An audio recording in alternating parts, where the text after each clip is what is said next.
Hello everyone and welcome back to LewisFiction and another episode of Spectacular Spider-Man Season 4. This is episode 11. If you have not caught up on the series so far, or you have not seen Season 3, then make sure to go back and watch that. The full movie version is out on the channel right now. But without wait, let's get straight into it. Episode 11, Tactics. We open with Spider-Man and Black Cat looking over the city in peril. The city is going under and they are the only two that stand in between it and complete destruction.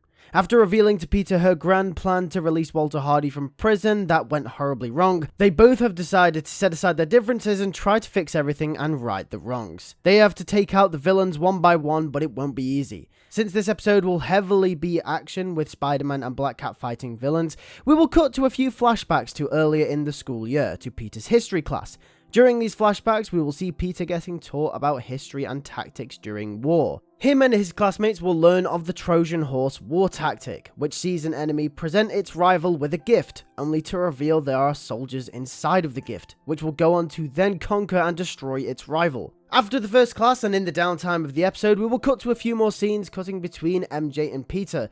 Their relationship will be expanded upon in these scenes, and the chemistry that they display with one another will be second to none. Since these are flashbacks, they don't directly affect the current point in the story. However, they reference the story that has come thus far between these two characters. There clearly is something there between the two of them, but to what extent they are willing to explore that avenue with each other is currently unknown. Obviously, in present day, MJ has already revealed that she knows Peter is Spider-Man, but these flashbacks will take place before this event has ever occurred, meaning that we'll get to see their relationship and what it was like between the two of them before that reveal.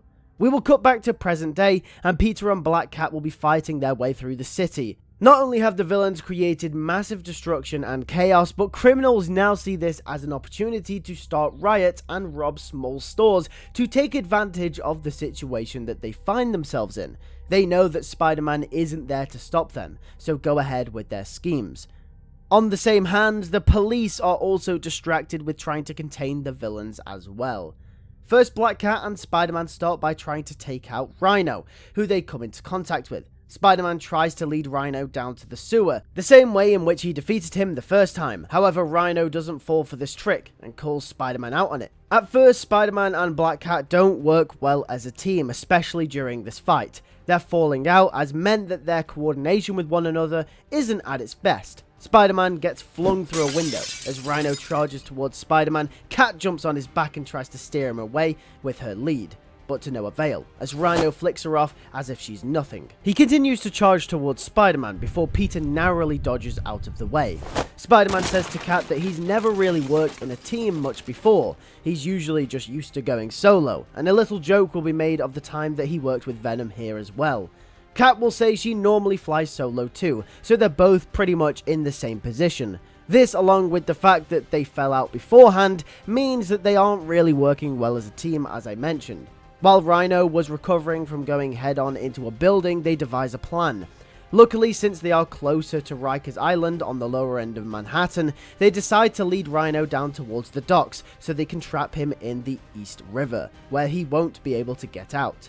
They lead him down, and their plan works. Peter webs Rhino up so he doesn't fall and drown, but he is trapped in the East River, not able to get out because of how much he weighs. Spider-Man tells Rhino that he probably shouldn't move because he'll just end up breaking the webbing and that wouldn't be good for him.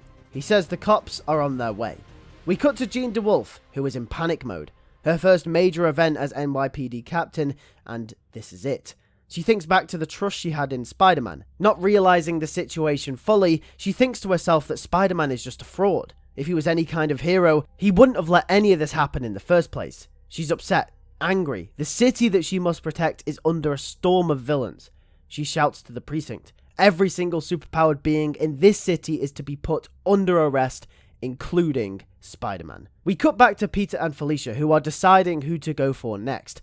They realize that at this point, some of the villains have probably formed small groups together, which could be a major issue. And through some scenes with minor research, they both come to the realization that Mysterio and a few other villains have formed a small group together. It currently consists of Mysterio, Ox, Montana, Fancy Dan, Puma, Molten Man, and is being orchestrated by Silvermane, the notorious crime boss. This group of villains proves problematic. Peter says that there is no way that they can both take them all on by themselves, and this is where we flash back to Peter's history lessons once again.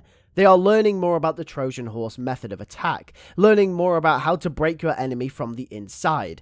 Peter will clearly take this in and will be listening. We flash forward to present day, and Peter will recall this same class and will tell Felicia that they can use her as bait.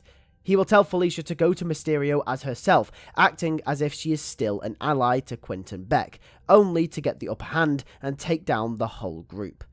We cut to a scene where Felicia approaches the team, saying that they can take advantage of the city's peril together. Silvermane will be wary of Felicia at first, saying that he's heard of her antics. She's the famous cat burglar that everyone is so afraid of, and that if anyone is on her radar, they don't really hold much hope. Felicia smirks and takes the compliment. Felicia says that, on the contrary, she sees the massive Rikers Island breakout as a win for everyone, and says to Silvermane to ask Quentin Beck for his approval. Quentin vouches for her, saying that they just work together. And quite frankly, if it wasn't for Black Cat, none of the villains would have escaped Rikers Island in the first place. Silvermane accepts her into the team, and this is where Spider-Man and Black Cat's first real plan starts to enact and come together. Slowly but surely, Felicia will go round to all the villains, disabling pieces of their equipment or stealing from them without them noticing. This section, I imagine, would be a tense, stealthy, high-stakes section, where the weight of the city lies on Felicia's ability to be able to steal,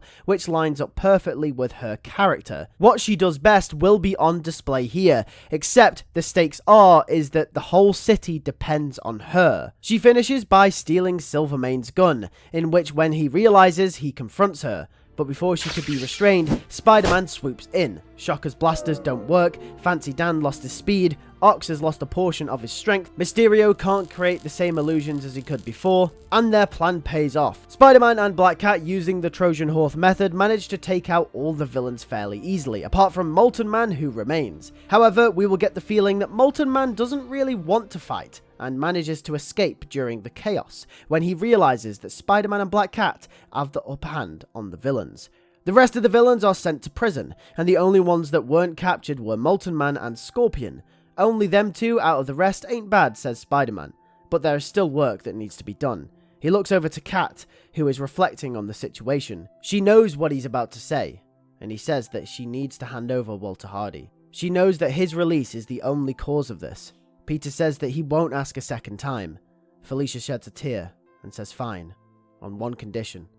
Peter asks, what's that? And Felicia says that as long as you forgive him, she will send him back. Peter squints. Hearing those words almost made his heart crease. Felicia could sense the emotions that Peter was feeling. She goes on to say that she can see it through his mask, the way he talks, the way he acts. It's like those emotions of his uncle's death are fresh. She says to Peter that he's lost someone recently, hasn't he? Peter holds his head down. Felicia will say, so you have. She will go on to explain how she knows that he doesn't want anyone to get hurt, which is exactly why he cares so much about the person who killed his uncle being behind bars.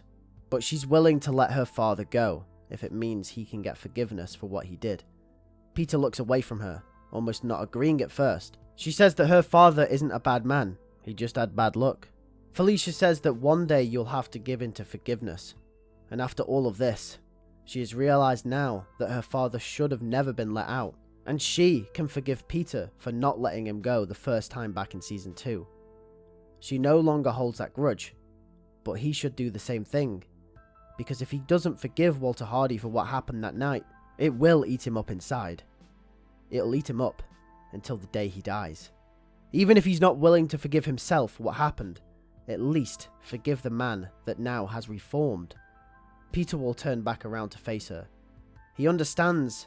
A massive sigh of relief comes over Peter, as if he's been waiting to hear those words. She'll go on to rhetorically ask Peter, isn't that what Spider-Man's about? Second chances? And Peter will look up and say, I forgive him. I could never forgive myself. And with that, the city is safe. Walter Hardy returns behind bars. Spider-Man swings off into the sunset. He is now moved on. But one last thing before the episode ends. Molten Man climbs an elevator to a dark office building. As the doors open and the elevator dings, he is met by 5 people: Hammerhead, Chameleon, Martin Lee, Flint Marco, and Mac Gargan, who during the event of the Battle of New York had found himself in the hands of Hammerhead. Hammerhead, who welcomes Molten Man with open arms, says that this is the place to be. Together they will destroy Spider-Man. At first he'll be cautious, saying that isn't what he wants. He's had his time in prison to ponder. That's not what he wants anymore. He just wants to be cured.